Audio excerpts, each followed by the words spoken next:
Okay, hi. Hi. Jules from the Super Wiki. Yeah. So you ended last season with The Darkness coming, obviously epic and bigger bad than ever bad has ever been. And essentially Sam and Dean started that. Is there a line you have where you've got to look out for, are we actually putting the boys to be responsible for something so heinous that we're going to put the audience offside? You're doing something, they've started something so heinous and terrible for the world that the audience might be like, hey, Sam and Dean, that was a bad thing to do.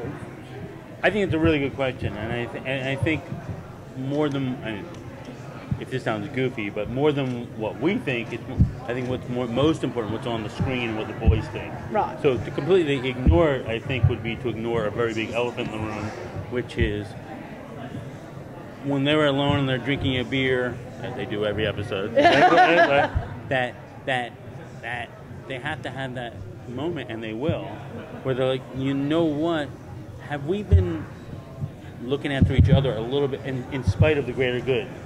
One could argue, for the last couple seasons, even though it feels like a victory, maybe a day later you start to really sort out what happened there in the finale. You're like, but then actually some bad happened, and of course that causes great drama for the next season, which is the whole point.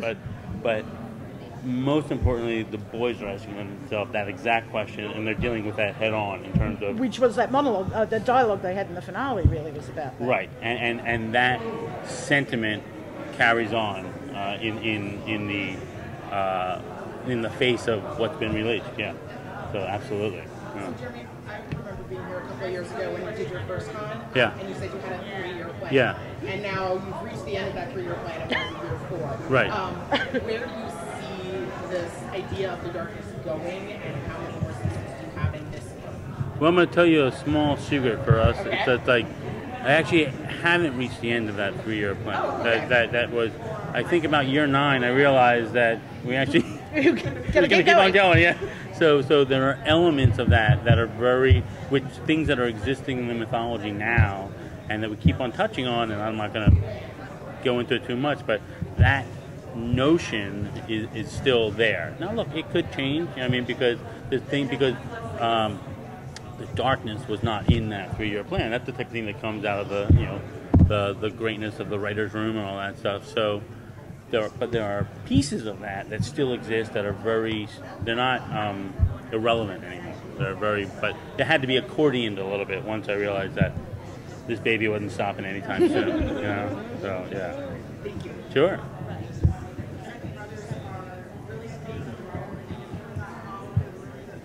Yeah.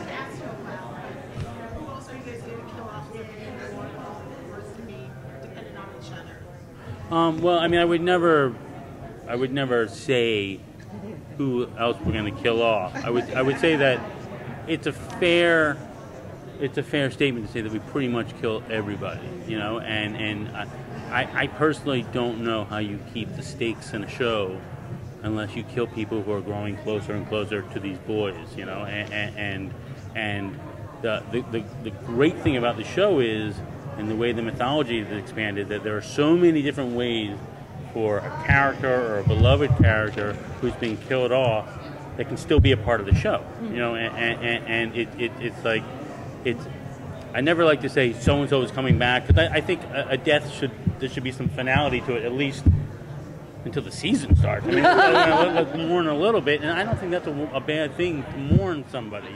In fact, I think that the show doing hopefully a job well done. You actually care enough about someone. Then the question is, now where are you going to find that other space in the universe for that person? So that's the challenge.